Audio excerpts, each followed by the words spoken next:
Graça e paz, amadas irmãs da SAF, daqui de Campo Grande.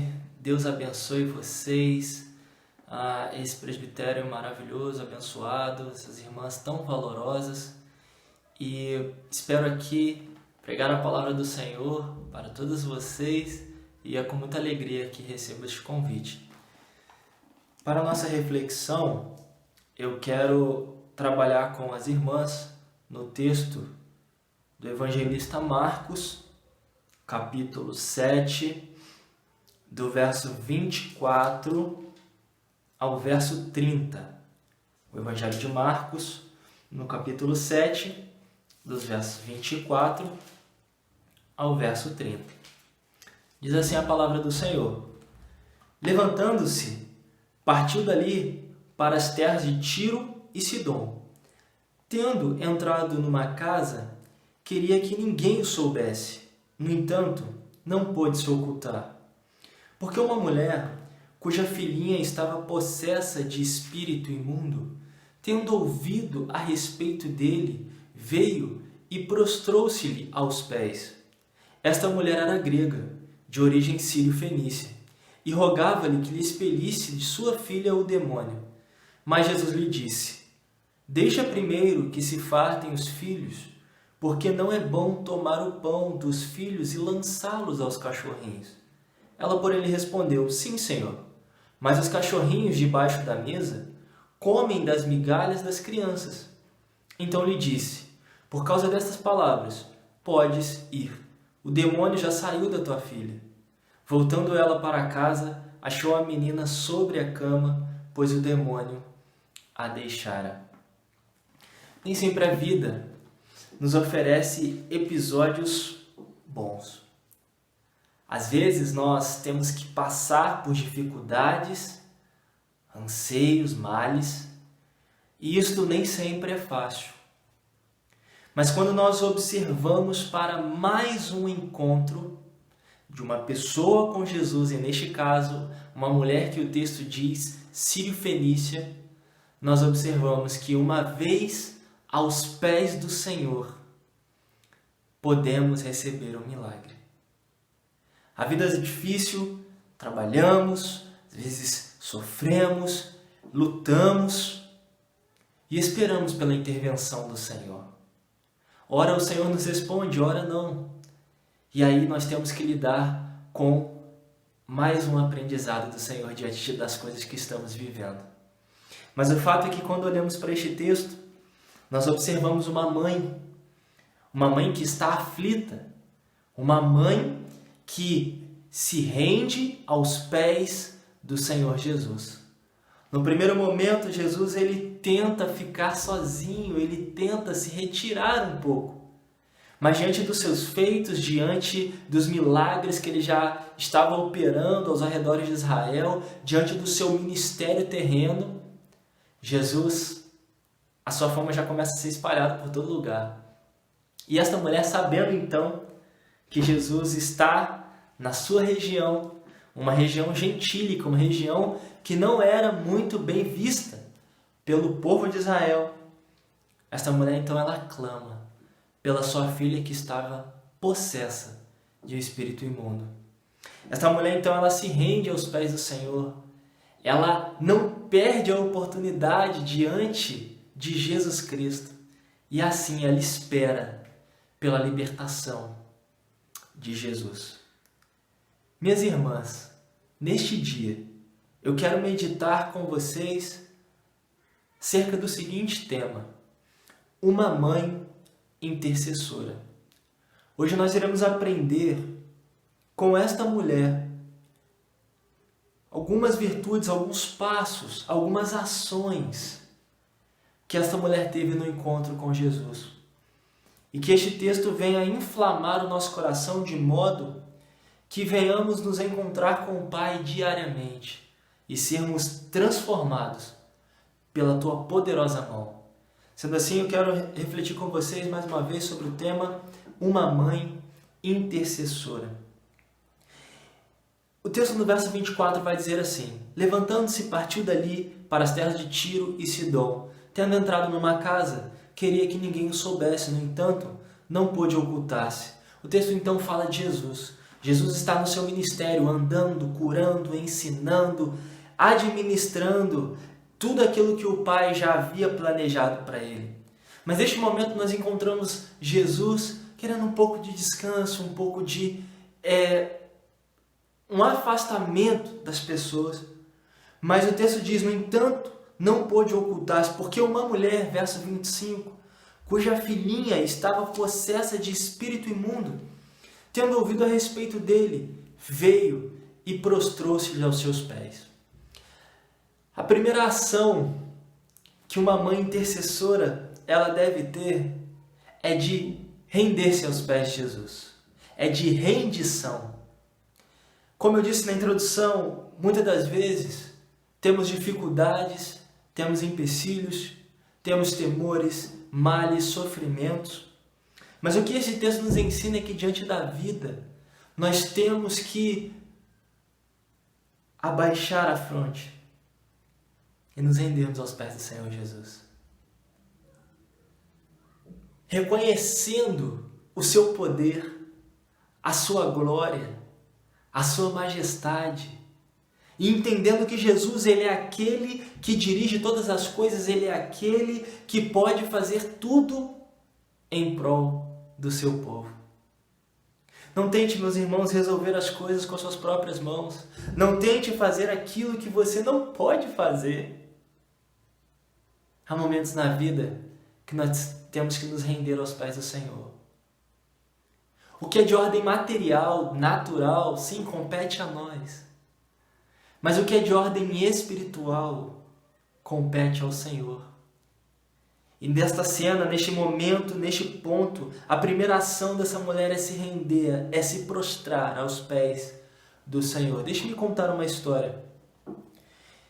Eu não venho de um lar convertido. E quando eu recebi um convite para ir à igreja, na minha família, eu comecei a igreja sozinho, através de uma vizinha. E conforme o tempo foi passando, Deus foi trabalhando na minha vida. Eu era uma criança naquele momento, naquele tempo. Eu tinha ali 10 anos.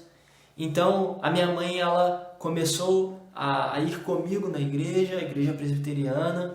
E aí nós começamos a caminhar. Só que o meu pai, ele não estava muito afim de ir à igreja, de se envolver, de se converter. Obviamente um problema de ordem espiritual. Meu pai bebia muito, gostava muito da noite, de sair com os amigos, ficar fora de casa. E a minha mãe ela já estava muito incomodada com aquilo porque o Senhor já estava habitando no seu coração. Lembro bem desse tempo e minha mãe, naquele estágio, ela disse, eu não sei mais o que fazer. Eu já conversei com o pastor, eu já falei com os irmãos da igreja, eu já fiz culto aqui em casa, eu já fiz reunião, eu já falei. Mas o que fazer? Mas eu lembro de um dia muito especial, no qual a minha mãe, uma mulher de oração, glória a Deus por isso, ela virou e falou assim para mim, Mateus, vamos interceder pelo seu pai. Mas hoje nós iremos dobrar os nossos joelhos diante de Deus e clamar ao Senhor pela intervenção na vida do seu pai. Esta cena que eu estou compartilhando com os irmãos, essa história, me lembra um momento de completo, Pai, eu entrego a Ti aquilo o que eu não posso fazer. Eu entrego a Ti porque sei que o Senhor tem poder. Eu lembro da minha mãe fazendo a oração neste modo, neste estilo, e trazendo ao Senhor, ou melhor, levando ao Senhor o que ela não poderia fazer, mas crendo no que o Senhor poderia fazer. É isso que essa mulher está fazendo. Ela ouve a respeito de Deus, ela ouve a respeito de Jesus, o que Jesus estava fazendo aos arredores de Israel, o que Jesus estava operando. Então ela se prostra aos pés do Senhor. A primeira ação de uma mãe intercessora é se prostrar, se render aos pés do Senhor. Os impossíveis que muitas das vezes você tem buscado e não tem alcançado, eu quero te convidar hoje a se render e a entregar as suas dificuldades ao Senhor e clamar pela intervenção dele. O texto diz mais: esta mulher era grega, de origem sírio-fenícia, e rogava-lhe que lhe expelisse o demônio de sua filha. Esta mulher ela não tinha vínculo com a comunidade de Israel. Essa mulher era grega, ela era gentia, mas ela estava ali pedindo ao Senhor: Senhor, rogo que venha expelir, expulsar da minha filha esse demônio. Verso 27 e 28. Mas Jesus lhe disse: deixa primeiro que se fartem os filhos, porque não é bom tomar o pão dos filhos e lançá-lo aos cachorrinhos. Ela, porém, lhe respondeu: sim, Senhor, mas os cachorrinhos debaixo da mesa comem das migalhas das crianças.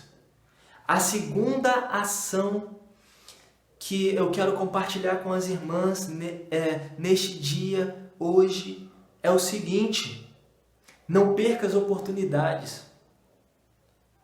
Jesus está falando para esta mulher o seguinte: deixa primeiro que se fartem os filhos. Jesus está falando de quem? Jesus está falando dos filhos de Israel. Desta forma, Jesus ele está, no primeiro momento, comprometido com as ovelhas perdidas da casa de Israel. Jesus primeiro ele vem para Israel. Contudo, Jesus não diz que não vem para os gentios ou não vem para aqueles que não são de Israel.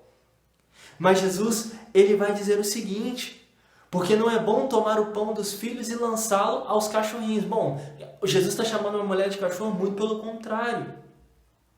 Mas Jesus está querendo ensinar e dizer que ele vem para os de Israel e vem também para as pessoas fora de Israel. E sendo assim, essa mulher responde: sim, Senhor, mas os cachorrinhos debaixo da mesa comem as migalhas das crianças. Essa mulher não perde a oportunidade de estar diante do Senhor e receber um milagre das mãos do Senhor. Ela diz o seguinte: bom, tudo bem, o Senhor pode operar os seus milagres, os seus sinais, derramar a tua graça e a tua salvação sobre o povo de Israel, mas Senhor, eu não preciso do pão inteiro, eu só preciso das migalhas, eu só preciso do teu toque, eu só preciso do teu olhar, eu só preciso da tua mão. O que está acontecendo com essa mulher? O que está acontecendo nessa conversa? Essa mulher, de forma alguma, ela deixa a oportunidade passar. Ela vê aquele que pode resolver os seus problemas. Ela vê aquele que tem poder para curar. Ela vê aquele que tem autoridade sobre todas as coisas. E ela diz: Senhor, dai-me dessa migalha. O que nós podemos aprender nesta conversa de Jesus com a mulher sírio-fenícia é que as oportunidades, irmãos, elas representam um momento único na vida de cada ser humano. Eu quero te desafiar hoje a clamar, a não perder a oportunidade. Se Deus ele está te dando uma vida, se Deus está te dando uma história, um contexto, pessoas, dificuldades, alegrias, é tempo de interceder, orar sem cessar. Eu quero convidar você a pensar na oportunidade que Deus está te dando de transformar o seu contexto por meio da oração. A oração é o combustível do cristão ao lado da palavra do Senhor. Certa vez, um pastor presbiteriano disse que deixar de orar é a mesma coisa que descobrir que está com câncer e não realizar os tratamentos. Perceba a profundidade. Quem não ora não vê a intervenção do Senhor. Quem não ora não vê a graça do Senhor sendo derramada. Portanto, eu quero te convidar hoje a não perder as oportunidades. Viva uma vida de oração. Então, em primeiro lugar, a primeira ação de uma mulher, de uma mãe intercessora, é se prostrar, é se render aos pés do Senhor. A segunda ação é não perder as oportunidades, não perca as oportunidades. E em terceiro lugar, a terceira ação de uma mãe intercessora é esperar pelo milagre. verso 29 e 30. Então lhe disse: por causa desta palavra, podes ir. O demônio já saiu da tua filha. Voltando ela para casa, achou a menina sobre a cama, pois o demônio a deixara. Como é bom poder saber que o nosso Deus está conosco e cuida de nós. A vida do crente é uma vida de milagres. E certa vez o meu pastor afirmou que o crente ele vive uma vida de milagres. E o nosso primeiro milagre foi o milagre da cruz. Foi o milagre de Deus Pai enviar o seu Filho para morrer no lugar de todo aquele que nele crê. Porque através da morte e ressurreição de Jesus é que temos o poder, é que temos a alegria, a plena satisfação de saber que Deus está conosco e ainda opera milagres. Porque o nome de Jesus é poderoso, o nome de Jesus é sobre todos. Inclusive sobre a morte. Inclusive sobre os poderes do mal. Inclusive, irmãos, sobre as suas aflições. Nós nos rendemos, nós não perdemos a oportunidade e nós também temos que esperar pelo milagre do Senhor. E eu venho convidar você a esperar pela mão do Senhor. O salmista, ele vai dizer o seguinte: Senhor, eleva os meus olhos para ti e espero a tua intervenção. Eu olho para a tua mão assim como o servo olha para a mão do seu Senhor. O que o salmista está dizendo com essa linguagem? O salmista está falando que assim como um mordomo espera um sinal, espera um ato do seu Senhor, do tipo, vem aqui, ou vai lá, faz isso ou aquilo, eu também espero pela intervenção, pelo milagre de Deus. Não seja ansioso, mas aprenda o que o Senhor quer te ensinar com o momento que você está vivendo. Desta forma, eu venho, neste instante, te desafiar, neste dia, nesta semana, a se render aos pés do Senhor, não perder as oportunidades e esperar pelo milagre de Deus. Que Deus então venha abençoar a sua vida, que você venha desenvolver essas qualidades de uma mãe intercessora e que a graça de Deus, mais e mais, seja derramada sobre a sua vida e sobre a SAF como um todo, em nome de Jesus. Eu quero aqui, minhas irmãs, agradecer o convite e que o Senhor venha fortalecer este presbitério, estas mulheres, e que neste tempo de pandemia a SAF seja um instrumento de Deus para consolar e levar as boas novas do Evangelho a todas as pessoas de Campo Grande e mais localidades. Em nome de Jesus, Deus abençoe vocês.